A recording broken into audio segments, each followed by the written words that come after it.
Okay, once you sign into Google Classroom as a teacher, this is kind of what it will look like, except these two classes have already been created. You would not have those yet. So to create a class, you're going to go to this plus button in the top right, and you're going to create class. Then it will give you this pop-up, which you're going to name your class, and then you can separate it into sections.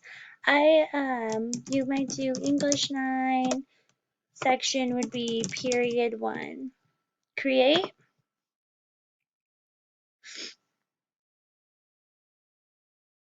Once your class is created, it will pop up here for you. So Google Classroom has a lot of cool options. Something that you can do first is just kind of customize it to what you like as a teacher. So the first option you have is to change this background. Google Classroom already has themes that you can just choose from. They're pre-selected, so you have either patterns or you can actually choose a picture, and they have a pretty good variety to look through. So whatever maybe fits your personal taste or your subject or content area. One of my favorites is actually towards the top. I like this one because I'm an English teacher. And once you select it, it gets a blue box with a check, and you do select class theme, and it automatically changes it. So now I have that background. The other option that you do have is to upload a photo from your computer. So you would do select a photo from your computer if you have something custom that you would like. So maybe you could do like a picture of your students. I think that would be a really cool idea. Or maybe a picture of your school or your mascot or something else that you might like. So your stream is the tab that I'm in right now. So this plus sign is kind of where everything starts. You can do an announcement, an assignment, question. So if you want to do an announcement, you click on that, and you have the option to post an assignment. Let's say you teach 3 of the same class and they're all, or an announcement, 3 of the same class and they're all the same. You can check all of the classes, or maybe you only need to give the announcement to 2 classes. You can send it to 2, or of course 1. So let's just send it to these 2. And I'd like to tell them, please remember to bring a rough draft tomorrow. And then you can put a topic on there. So create topic. We'll title this Unit 2, let's say, and that would be your announcement. Now you can also put an attachment, anything from your drive, any links, or YouTube videos. But just for an announcement, we'll just go with this. So when you're ready to post it, you're going to click on post right here. And then you'll notice that you have your announcement up here. Now also, because we've added topics, Unit 2 shows up here. So let's say you wanted to have Unit 3 on here as well, and Unit 4. Oops.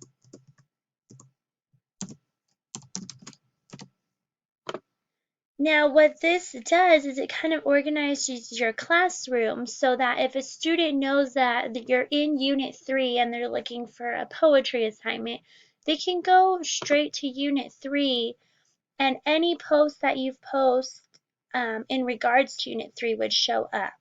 So if they're on Unit 2, we've only posted one thing so far. So that's a nice way to kind of keep your class organized as well as help your students be organized. The next thing that I want to show you is this Students tab up here will show you a list of your students once they've all been on here. And something really important is students can post and comment. That's really up to the teacher, but I personally like to keep my classroom on only teachers can post or comment, but you have freedom to choose that. So depending on your class and what it's being used for and the students that you teach, you would definitely want to make sure that you adjust that early on. This class code over here is going to be very important. What I do in my classroom is per period, I have a little sheet on my information wall that includes period and then the class code. And we spend a day going through Google Classroom and how students use it. And I give them the class code so that they all sign up for it. So for me, for secondary education, what I do is I give the students the class code and they sign up. Once they're signed up, all of this, it will show you all of your students. So back to the stream, create an assignment is a way that, so you might say title, poetry, no, we were doing essays. So you would say final essay. Instructions, upload your final draft here. And then you set the due date. So maybe it's due on Friday the 16th. And the time, what I like about this is you can set it to maybe the end of the period if it's something that they need to submit before they leave class, the end of the school day, 8 o'clock at night, 10 o'clock at night. I personally don't like to keep anything open past 10 p.m. because I would hope that, the students are done by 10 p.m. and in bed. So you have the option to put whichever time you would like there. So this final draft is due by Friday at 10 p.m. Topic, it's still in the Unit 2. And then something that you could attach here would be maybe the rubric or a checklist that you want the students to look at and consider before they turn in their assignment. So if the rubric is in your drive, you can just get it from your drive. And you have different folders. This, for the purposes of this video, this isn't my actual drive, but this is how you would do it. And if you wanted to add something in there, it would highlight blue. But I don't have access to my actual drive right now.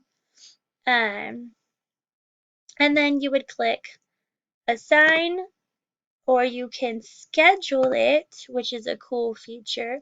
So maybe you're very ahead in your planning and you don't want this to show up until Wednesday or something, but it's Sunday night and you want to schedule all of your assignments, then you have that option as well. You want it to show up Wednesday at 8 o'clock a.m.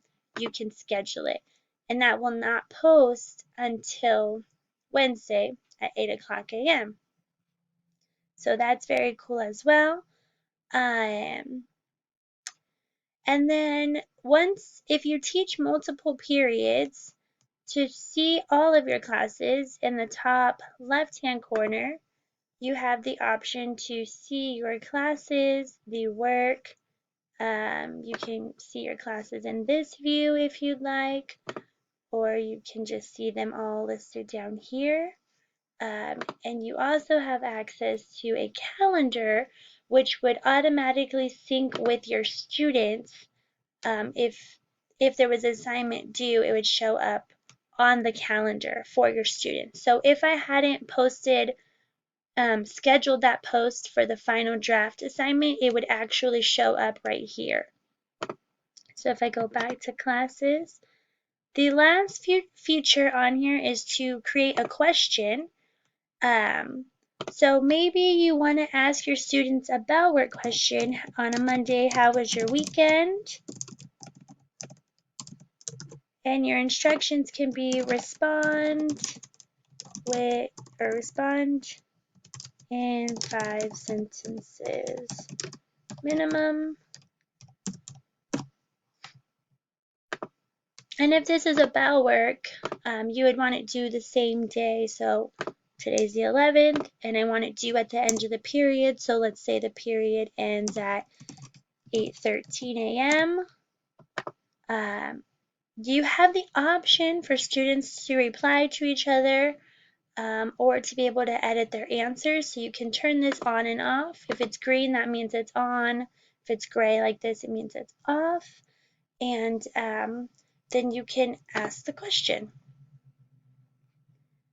And so now what's very cool is you can kind of look as students and gauge your time as students are finishing it. So as they turn them in, let's say your class has 36, once all students are in the classroom, it will say 36 over here. And as they turn them in, this number will start rising. So if you notice that 35 students are done, it's probably a good time to transition and move on with the lesson.